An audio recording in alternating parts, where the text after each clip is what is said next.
Hey, what's up, everybody? Welcome to the second episode of Image Elevators with BJ Coleman. I am BJ Coleman. And as I mentioned in the first episode, the intention of this show is to inspire and inform the listeners and the viewers to harness the power of their own personal brand in hopes that they can elevate their lives and their career. As we are all social media subjects these days, I think that the people that I'm talking to will have a lot of insight to help you better manage your own personal brand. So with that being said, today I have a really special guest. You probably know him from CW's All-American, Days of Our Lives, or even the Beyonce Destiny's Child Cater to You video. So please, y'all, welcome to the show, Lamon Archey. Did you almost mess up my name? How are you? I'm good. How about yourself? I'm great, thank you. Good, Why are you being so formal? I turned on just like you did.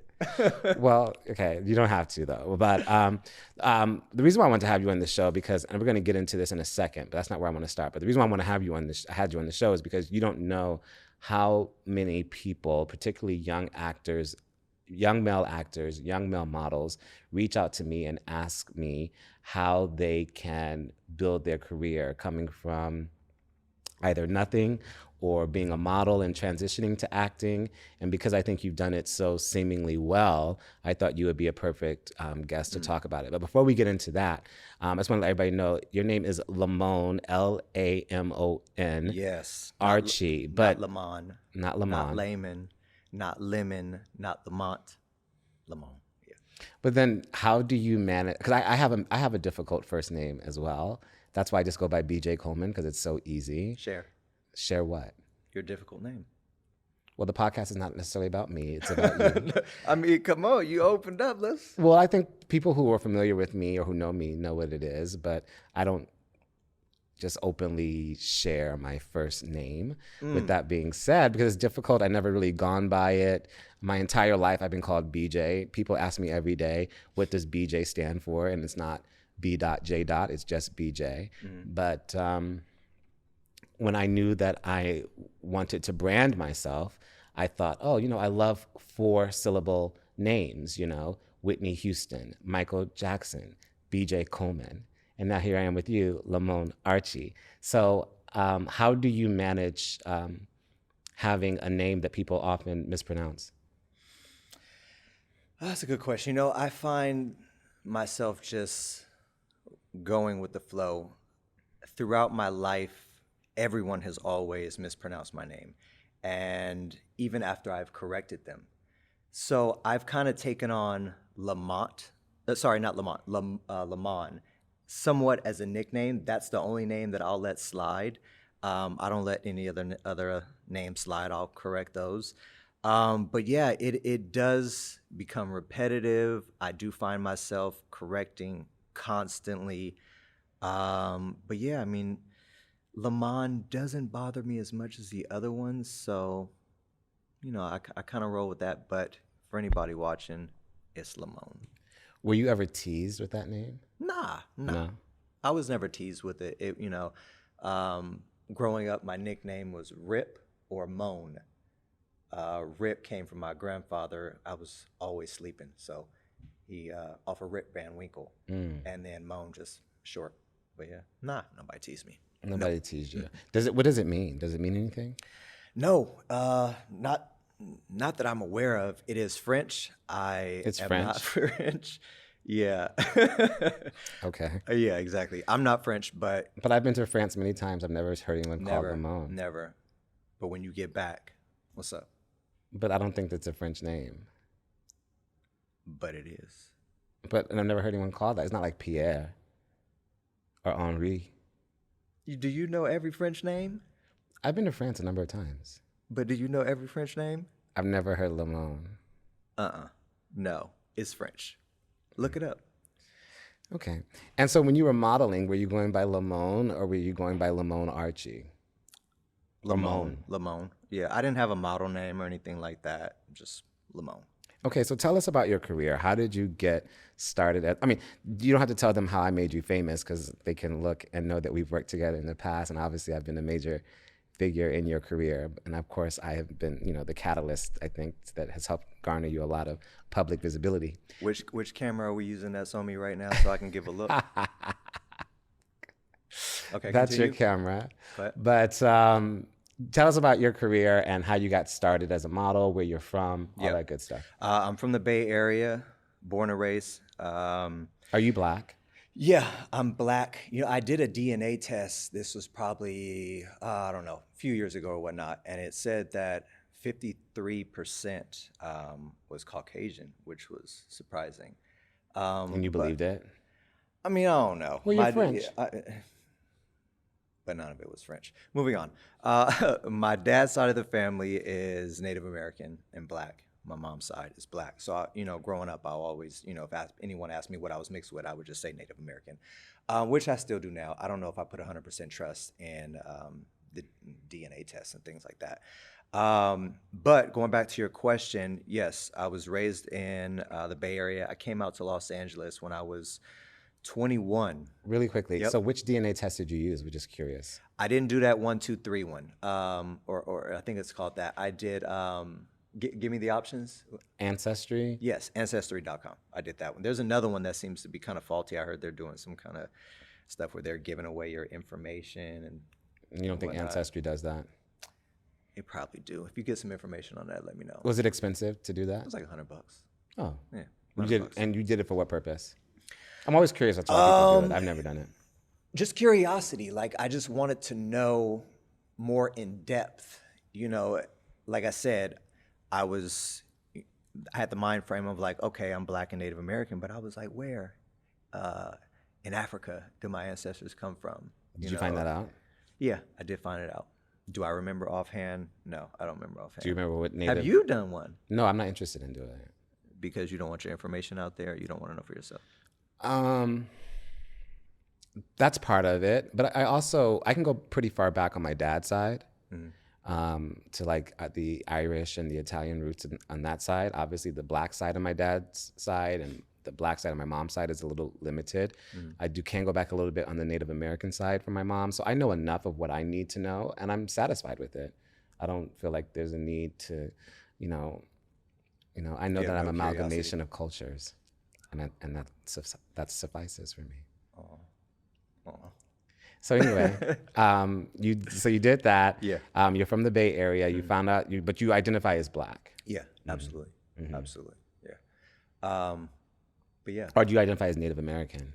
No, I identify as black. Oh, okay. But now if I have some kind of paperwork in front of me that asks me what my ethnicity is, I'll put other. Why? Why not? Because you just said you identify as black. I don't know, but I don't want people all in my business. A lot of times, and this is another thing that I'll explain going into your question about modeling. So a lot of times, and the business is different now than it was then, but a lot of times when I was modeling back in the day, they would have on your Z card or what your ethnicity, and you would get boxed by your ethnicity, and I never wanted that. So if you're looking for, if they say, okay, send me some Z cards of, mixed guys, and then I put myself in a box as African American, I may not get entered in there. But if I put myself as other, you can't place me in a box. So then it'd be likely that I may get submitted for jobs that I wouldn't have gotten submitted for if I would have just put African American. Bless your heart. So going back to your story, you grew up in San Francisco. No, grew up in San Mateo. I was born in Daly City. And where? Daly City. Where is that? It's about 10 minutes from San Francisco. Okay, so you grew up in Oakland. Get your facts straight. I don't Daly know City. the Bay Area. I know, I could tell. I've been there though. You flew by. No, I went during COVID because the hotels were really cheap. You didn't go anywhere as COVID. You were locked up. No, I stayed at the St. Regis in San Francisco. I visited some friends in Oakland. I did the Bay thing. Called it a day. And then, so anyway, you grew up in the Bay. So tell me about your early career. You went to high school, you graduated, you go to college, what? Yeah, of course I went to high school. Obviously, I know Of course some of the graduated. answers, so just bear with me. It's for the viewers. Yeah, it's all good. Of course I went to high school. Of course I graduated. I was a carpenter when I got out of high school. So I was refinishing and installing hardwood floors. And I just found I was at a place where there was no growth. I was just stagnant, not doing anything. And my uncle lived in Torrance at the time. So it was, I was like, hey, I want to try something new. Let me just get out of, my surroundings. And I moved with him.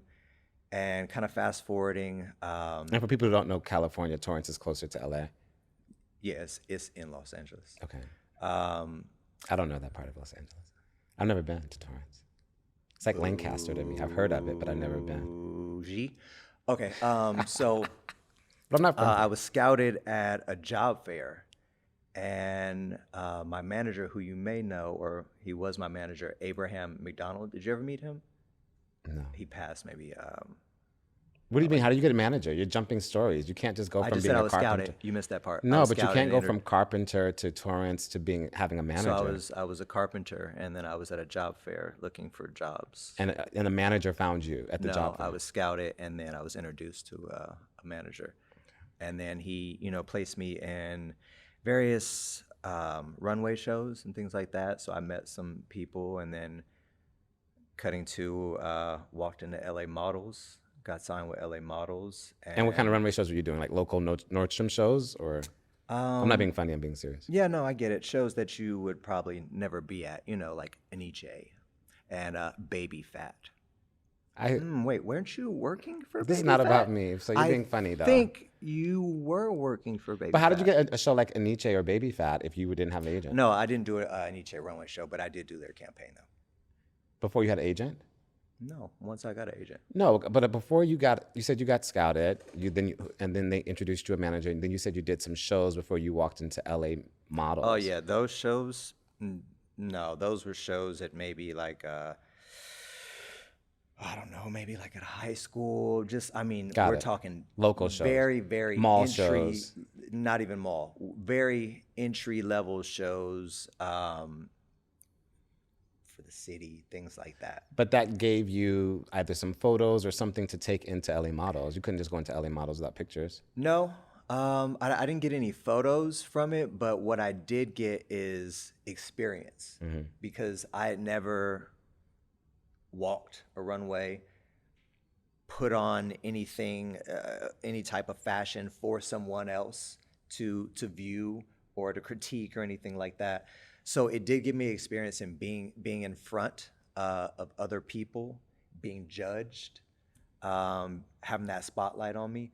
So once I did get, into bigger shows, wherever they may be, then I was somewhat more used to it. So yeah. So you walk into LA Models. How old are you? I was probably like 23. 23, which is kind of late for modeling. I mean, nowadays, well, I won't say now, but back then, people were starting at like 16, 15. 7, yeah. No, and girls still start relatively earlier, but that's the age that a lot of people hit me up, where they're like in their early to mid 20s, and they're trying to, just get their modeling career off the ground, or they're trying to certainly transition from modeling to acting. And so you were 23, you signed with LA Models, and then what? Your career just takes off? Because, you since have worked with... No, not even. Yes, I did. Because I also, when I met you I've known you since we were about 23, 24. We've known each other for a couple of years now. Maybe not that early, but yeah, a couple. Yeah, we were in our 20s when we met. Yeah, for sure. And like I said, a couple of years ago, because I'm only not even, young. So with that being said, when I met you, I knew you were modeling, and I know that you have done the Baby Fat stuff, but you were doing the Baby Fat stuff. And I know that, we had cast you in some things. You think that's by coincidence? You think that's because LA Models was so great? No. But my point is that when I met you and you were a relatively known model, you were also still doing side jobs. I think it was up till very recently. Absolutely. You were a doorman. I would see you at the clubs when I come out to LA. Yes, I was and I'm working not saying at that, the door. But let me say this. Because I think a lot of people don't recognize that you have to have those side jobs. You do. You absolutely have to have those side jobs. Unless you were elite and you were nonstop working, right, like you were the world, Sean Gordon or Scott Barnhill. Exactly. Which you were not. I was not. Right. So here's the thing. A lot of people don't know, while I was doing that, I was also an emergency veterinarian technician. So I worked sometimes graveyard hours, sometimes even full-time. I would do that, and then modeling would be on the side. It just depends on how busy things were. So that was a thing that I was blessed to have experience in, and a love for animals, which I still do have. But yeah, so I did that for 10 years. Did veterinary work while you were modeling. So from like 23 Absolutely, to 33? absolutely. Even when I was on, and this is skipping forward, but even when I was on Young and Restless, I still had a job at a veterinary hospital that I would go back and I would just do on-call work if someone called in sick, or if I had the time, I'd come in and help or whatnot. Why was Young and Restless not paying? No, it was, but I was recurring on that. So I needed something to fill up the time, and more money. Can't knock that. Just as well as you. More money. No, I understand. And so speaking of Young and the Restless, my question is, how did you transition then from doing the modeling thing and into the acting thing, getting on Young and the Restless as being a first job or an early acting gig? It's the same thing as modeling. I was scouted. I had an agency in San Francisco, Stars Model What Management. agency? Okay, Stars. And my former Did you not have a manager- representation here in LA?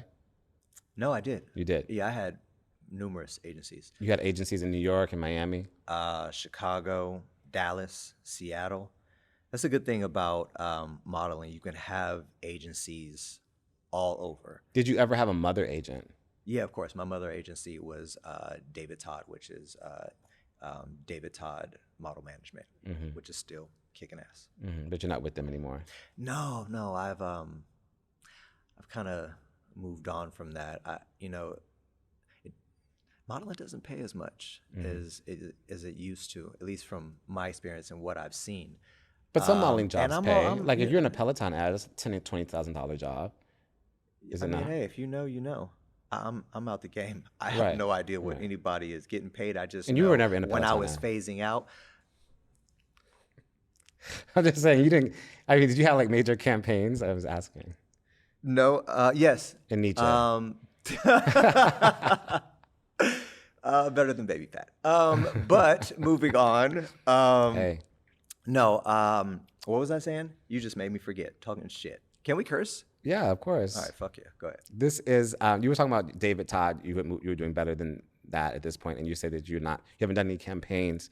No, it's You're not doing that I wouldn't modeling say now. that I'm doing better than that. I just got to a place where I wasn't in the whole mind frame of like sitting in cattle calls and just being a number and just smiling in front of the camera and doing that whole thing. I just felt, and also there is a lot of work for men my age. I'm 43, have no problem saying it, but I don't know. I just wasn't. It just wasn't feeding my soul anymore. But at what age did that happen? That didn't happen at 43. No, that happened 30s. I probably modeled until I was maybe like 33 or so. Maybe I got a little bougie like you too. And I was just like, yeah, I'm not paying enough, and I'm not sitting. What does sitting bougie here mean? smiling. I'm just curious. BJ. The B is for bougie. But what does that mean? I just got to figure out the J, and then I'll pass it on to you and let you know what it means. And then you could just, hold on to. But I'm just curious, like, what does that mean culturally? Because I'm not insulted by it. I feel like it's kind of a dig. Yeah, it is a little dig, depending. For me, better than. So you think that I'm better than, or I think I'm better than? Act. I don't, though. This is who I am. You know me. But if we for 20 years. on the topic of bougie, maybe you should bring some water bottles or something. Well, I do have Flow water down here. You brought that in from 7-Eleven. No, But I get this. you ain't bring me none. Well, no, this is only our second episode. We're tight on budgets, but we'll get there. Any water companies that want to connect with BJ? I'm here for that. You can give maybe link that up. So you felt bougie when you were 33 enough to forego modeling and transition into acting. But so you have the. But what's funny is at the same time, even though I felt bougie in that area, my ass was working at the door at the clubs, right? Right. You were. I was, yeah, I was. And was that part of the transitional move, or was that something you were already doing, or did you know that you need to have a job in between modeling and acting? Because it's not like you can just wake up and say, okay, I'm done modeling and I'm going to be on a TV show tomorrow. Yeah, no. Well, I mean, I started doing the club work. One of my really, really good friends, Jerry Lorenzo, he was doing promoting at the time. Jerry Lorenzo of Fear of God. That's him. He's a good friend of yours. Yes, he is. You know? Yeah, of course you know him. Of course, I know him. I mean, I can't get any free shoes, but Jerry, I'm just saying. No, I don't know if you can get any free shoes, but they do accept Visa, MasterCard.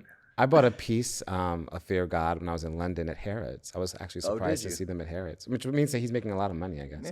Yeah. Which is great. You still recovering from the funds that you spent? It wasn't that expensive. Really? Yeah. Figures. Kind of lines up with what you would purchase, but go ahead. No, you go ahead. You were talking about I asked you about the transition, and you were saying Jerry, whatever you were saying. Yeah. Many years ago, he was promoting, and they needed someone to work the door. Him and Javier Laval, which is a good friend of mine as well. They were promoting. They needed someone to help out and run the doors. So, boom, I came in.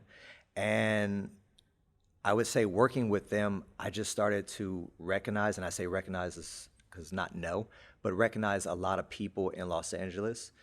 So being that I was, able to do that, then I had other promoters come and ask me to work for their door, and it was good money. And so then, did you keep the same agent when you're modeling to acting, or did you get another acting? Did you get theatrical agency, or? Yeah, no, I've moved through a few acting agencies. I mean, which is kind of what's needed when one's not producing. You move on. And this question is probably more so for your female fan base, which I want to ask you: how do you manage your female fan base, considering you're married with children? But at what point did you recognize, or do you recognize, that you're a heartthrob? Or do you think you're just an average Joe? In some ways, I think I'm an average Joe, but I'm not oblivious. I know I'm a good-looking man, but when did I notice? Probably when I came to Los Angeles. Oh, that early? Yeah, probably when I started getting into You noticed modeling. what? That I got attention for my looks. Okay. I never really tripped on that. I mean, I had some girlfriends in the Bay Area, but I never really got into that or really But just because you get attention for your looks doesn't make you a heartthrob. I mean, I feel like, at what point in your career did it become like a national thing? If you recognize that at all, and maybe probably around the time where or not around the time, but after the Cater to You video with Beyonce. Mm-hmm.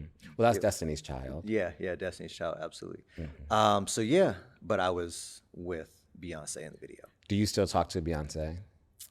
No, I don't. You don't have a relationship with Beyonce? I don't have a relationship with her, friendship or anything like that, and I don't think Jay-Z would be into that even if I did. Were you guys friendly? Was she friendly? Yeah, she was very friendly. Did you guys speak? Like, she spoke to you? Yeah.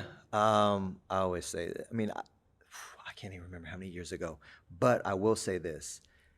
I remember Ty Hunter was in a van with her, and we were going back to base, and I remember there was a conversation, and which kind of took me back because, I saw Destiny's Child as like I was starstruck, right? So to be in a van with them and hear them have just a regular conversation, there was a conversation about Taco Bell in that van. And I don't remember what it was about, but it was about Taco Bell. And I remember just sitting there listening like, wow. And listen, I wasn't too far into the LA lifestyle. I'm coming from the Bay Area, so just to be around these people and hear what they're talking about, I'm like, oh, wow, stars really do talk about just regular stuff. So yeah, that was a conversation that always sticks out of my mind. But she was super cool. Frank, who was a director, super nice. I think we shot Frank Gatson. Yeah. We shot.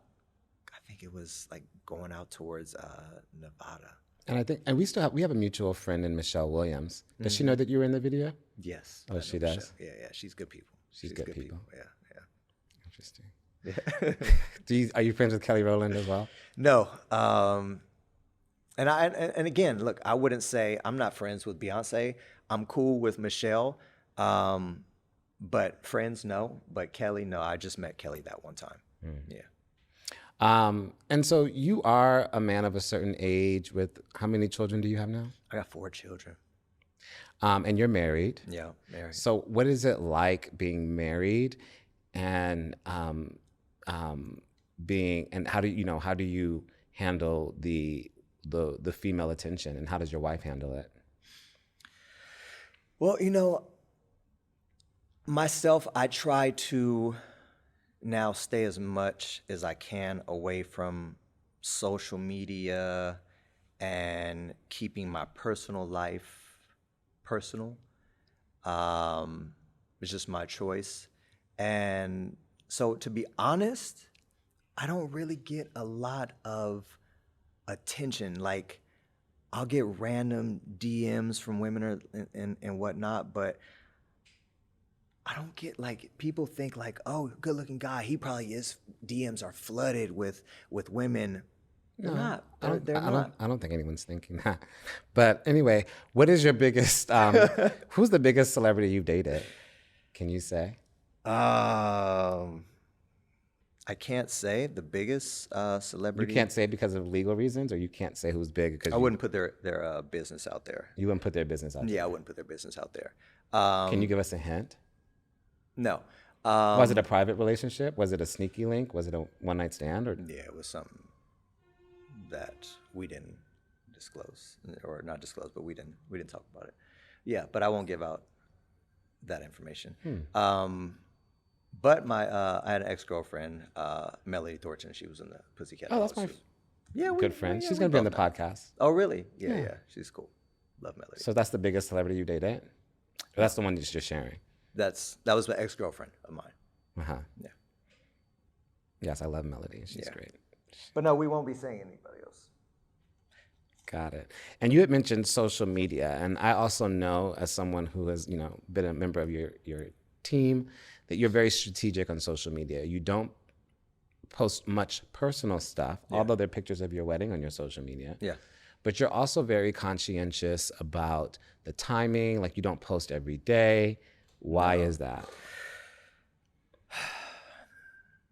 Because people would love to hear from you every day. I guess I contributed somewhat to my age, even though I guess it doesn't really coincide. But you know what? It's just being image elevators. For me, I actually like the aspect of being the aspect of secrecy. Just people not really knowing much about you. I don't like, and I'm definitely not the person to be selfie here and, oh, I'm here taking a picture. I don't know. It's not my style. I do have pictures, a couple pictures from my wedding, picture of my wife. I don't put my kids on social media. I don't know. It's just not for me. It's not for me. Now, once my kids get to a point where they say, hey, like, I've asked them a couple times, do you want me to put this picture up or do you mind? And I've always got the response of like, nah, I don't want my picture up. So I give them that respect, and I don't post their pictures. So do you think that social media has played a role in your career or no? If it has, I'm not privy to it. Mm-hmm. I wouldn't know if it has. I mean, I do believe social media does absolutely play a part in careers, but I wouldn't know if it did or if it didn't for mine. You have over 12 tattoos. Have your 12 tattoos ever affected you getting a job? Absolutely. Modeling, though. Yeah, absolutely. And you had to cover them up, or you didn't get the job, or what? With modeling, they didn't spend a lot of time covering up. So it was like, if we're doing a runway show, you're walking out shirtless. We ain't got time to be covering up your tattoos. So you walking out there, and if you got too many tattoos and it takes away from the clothes, or it's too much of a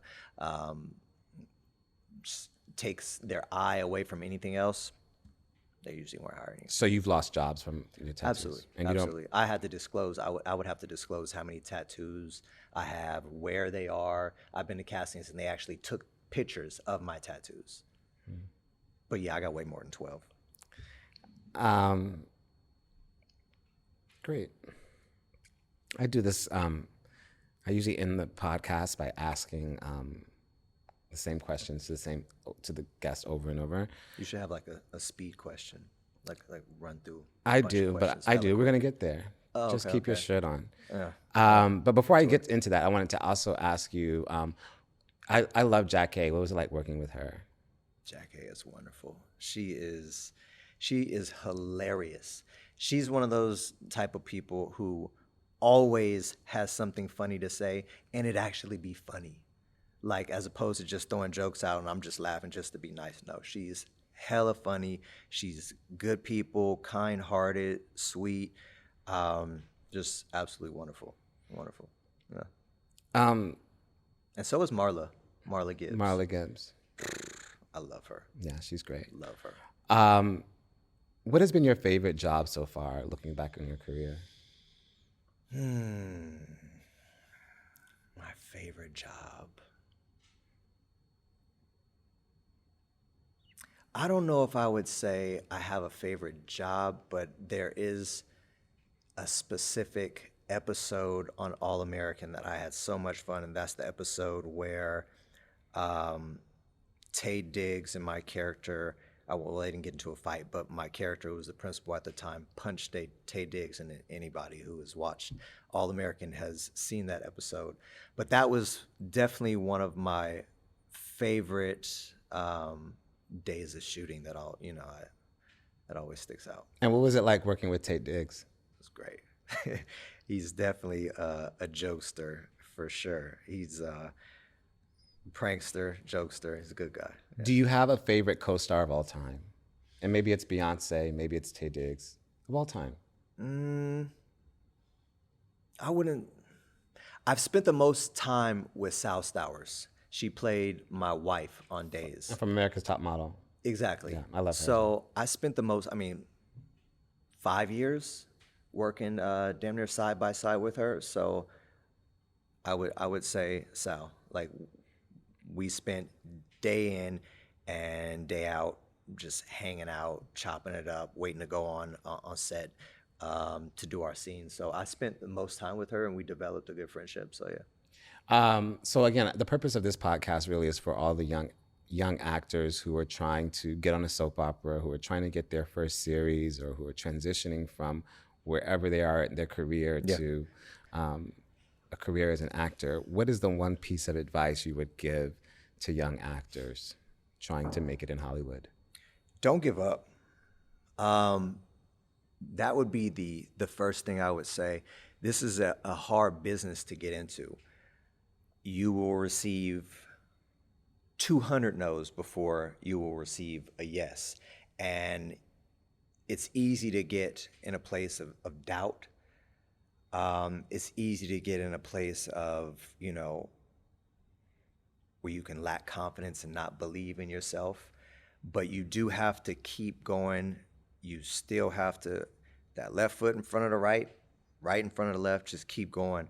So yeah, I would say definitely you got to push through, and don't let the no's, deter you from keep moving forward. And that's what I say too when I'm looking at young talent who want me to work with them in some kind of way, is like, I'm looking for, do they have the perseverance? Do they have the determination to last 10 or 15 years? Because of course it can happen in your first year, and that's an anomaly, right? Or it can happen in your second year. But if you look at a lot of actors who are making it, part of it is looking good, so that if you don't make it to your 38, you can still play a 28-year-old. If you don't make it to your 40s, you can still play a 35-year-old, right? Absolutely. But a lot of actors don't really make it until they're into their 30s, or possibly into their early 40s. But also, to that fact, once you do get that yes, doesn't mean you're off to the races. Even now, it's like you will be receiving no's throughout your whole career. You know, even now, myself as an actor, there's still 100 no's before I get to that one yes. Like, you never really get to a place where I mean, well, I won't say never, but there are a select few that get to a place where they are able to put themselves in a position where they don't have to receive a yes from somebody else, where they can actually put themselves in a position or a role or whatever it may be, and they can work off of that. That's what I've actually been working towards. I partnered with a production company, Disrupt Media, and we are now pitching shows. We have unscripted and scripted shows that, you know, we're working on, and we're in a pitch phase now. So yeah, you know, it's a hustle. And another thing I would say is, people who want to be an actor, you don't 100% have to focus on being in front of the camera. There's other jobs in the industry that you can have to fall back on, or that you can do at the same time. So it's not just, you know, a one-way street. Do you feel like you've made it? No, absolutely not. There's still so much to You have all this gold on and $1,000 shoes. That's okay. It's real. Absolutely, except for this bracelet. Everything is real except for this bracelet right here. This bracelet isn't real, but It looks it. everything else is. Don't ask to borrow it, even though you probably will. No, it doesn't look real. I don't. It does. I only Not wear- this one. None of Where's it your does. jewelry? I have tons, but I don't wear them every Afford it. day. I wear jewelry. See, my style is more intercontinental, as I was saying at the outset of this conversation. I can be dropped into any continent, and I'm going to fit in. My style is not always gaudy and ostentatious. You know, sometimes, right? my style is more elegant, and it's different. So you wouldn't understand. I don't know if I say elegant. Well, you wouldn't understand. It's fashion, but, you know, but it's okay. Now I want to go on into who my you're asking. questions. I want to go into my questions that they are thought-provoking questions, but I also think they'd be very helpful to the listeners. Okay. What are 3 things you never leave home without? My wallet, my phone, and my keys. Never. What is your favorite restaurant to close a deal?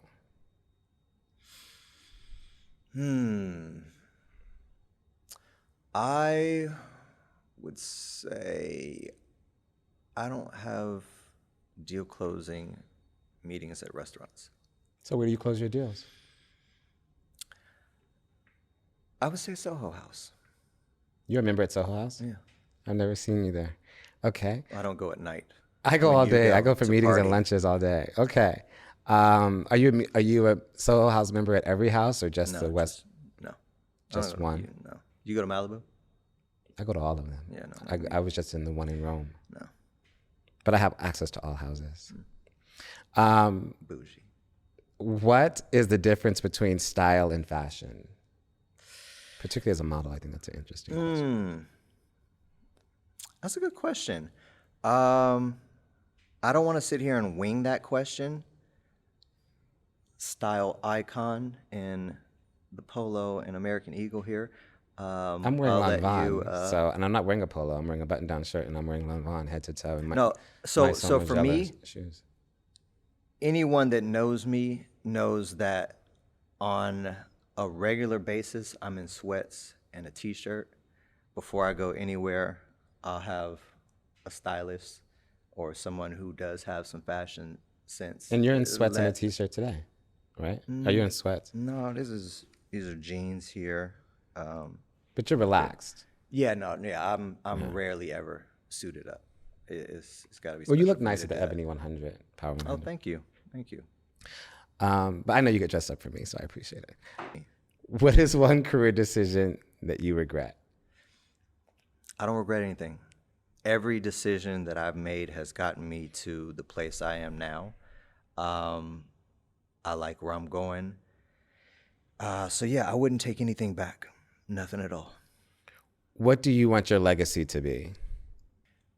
I think first and foremost, I care most about what my loved ones, my family, feel about what I did on this earth when I was here. So I would hope when I'm gone that my kids believe wholeheartedly that I did everything that I could for them, that I loved them, that I was a good husband, that, I was a good son. So, yeah, I think that's first and foremost, family. I'm here for it. What motivates you? Money motivates me. Nothing's wrong with that. What do you do for inner peace? I work out. You should join me. How often do you work out? About 4 times a week. I have a gym in my garage. You're back at the old house? No, Oh. I still have a garage though. And you work out for 4 times a week for how long? Anywhere from 1 hour to 2 hours, depending on how hot it is, because I don't like working out in a hot ass garage. 2 more questions. What is the best thing you've ever done for yourself? Eat healthy, change my diet, cutting out sugar, things like that. Yeah. And then the last question is, what is your life's purpose? I think about this a lot, right? And I go back and forth, but I feel my life's purpose is to be everything that I can be for my kids. I grew up without a father in my life, so not having him in my life definitely made me want to do that much more, made me want to go just complete above and beyond. So, yeah, just being the best father that I can be. Okay, I'm gonna ask a few more questions. Meaning you never met your dad, or? I did. Yes. The last time I saw him, I was maybe in 6th grade, and before that, I hadn't seen him since I was maybe like 6. But yeah, I mean, that's the only memory that I have like of him is when I was like in sixth grade, and that was a relationship that I felt that I like yearned for years, was that relationship with a father. Now, I had my grandfather, who was an amazing man, who was that father figure in my life. But yeah, just, seeing friends, that had their father, that was always something that, I wanted and I missed. No, I think we bonded over that before because my father was not much in my life either. I never yearned for it though. So my question though is, how did you learn how to, be a man without that presence? From my grandfather. Yeah, definitely from my grandfather, who was very old school. Yeah, but just that trial and error, And then how did you, are you able to forgive your father? Is he still alive? No, he passed when I was 21. Okay. Yeah. And were you able to, have you forgiven him? Yeah, I think for the most part, there's always, some level of regret. There's always there's always something there where I have, just distaste in my mouth because he wasn't there and had the ability to, but I feel that I have forgiven him, and, yeah. And as a father, do you find yourself overcompensating, do you think? Or Absolutely. you overcompensate? Absolutely. I feel I do. I feel I do, yeah. And I think that's why it means so much to me, because when I do leave this earth, I never want my kids to have the feelings that that I had, because for a long time I was very bitter about it. For a long time, and it took a lot of self-work and forgiving for me to get past that, even though I wanted him there. Even when I was like so pissed off that he wasn't there, I still wanted him there, and I still would have forgave him like that, but it just didn't happen. Did you have a chance to say goodbye to him? No. Did you attend his services? I did. You did? Yeah. That was the first time I seen him since since I was in the 7th grade. And then with that being said, as someone who's striving to be such a great father, what is the one tip that you would give to dads out there who want to be great? Be there as much as you can from start to finish. I mean, even from, being in that position where you're changing diapers, you're making bottles, and you're going to soccer games or football games, basketball games, volleyball games. You're there at graduations, and then on the day in, day out, be that person that, they can come to and talk about their problems with you. Yeah. You said you're 43. You look really good for 43. Part of your self-care routine is working out 4 times a week, anywhere from an hour to 2 hours. There's been a recent study that there's been an uptick in men getting cosmetic procedures. Have you gotten any? No. Well, yes, I have in the past. You have? Yes, I did. I got filler under my eyes once. I did that maybe like 3 years ago. And what's crazy is I have a phobia of needles, right? Mm-hmm. So I fainted during the procedure. I remember I was laid back, and he was like, he's talking to me, and I just hate to say it, but I've passed out a few times off of needles. I cannot get over this phobia. But I remember I was laying back, and he started, and I remember I told him, I was like, I've passed out before from needles. And he was like, okay. He was like, do you feel like you're gonna pass out now? And I was like, I'm having the same feelings. And that was the last thing I remember. And I remember I woke up, and he was moving around. He was, touching my face. And I remember I woke up, and I apologized. And this is probably TMI, but whatever, my stomach started bubbling. Yeah, that's a little TMI, but we understand. Yeah. And so did you wake up with the filler, or did you still have to get the procedure? No, I still did it. I wasn't about to. So you had to get it done after you woke up? Yeah, but I was, honestly, I was okay. I was okay. And so did it stay? Or is it still in there? No, it's not. I mean, so why did you only get it once? It was just something I just wanted to try. Did it work? Yeah, it did. Mm-hmm. Yeah. But you wouldn't do it again? Nah, I wouldn't do it again. Not 100%. Solely off that bad experience, but just I'm cool. Do you get Botox? No, I've never done anything else. The lines and stuff. I'm sorry. Let me see. Do this. Oh, you can't. Okay. That's so funny. Well, I'm much younger than you, so. How old are you? Don't ask me questions. I'm asking questions. This is my show. I knew it. All right. Well, with that being said, thank you so much for joining us. That's how we do. Thank you for joining me today. I appreciate it.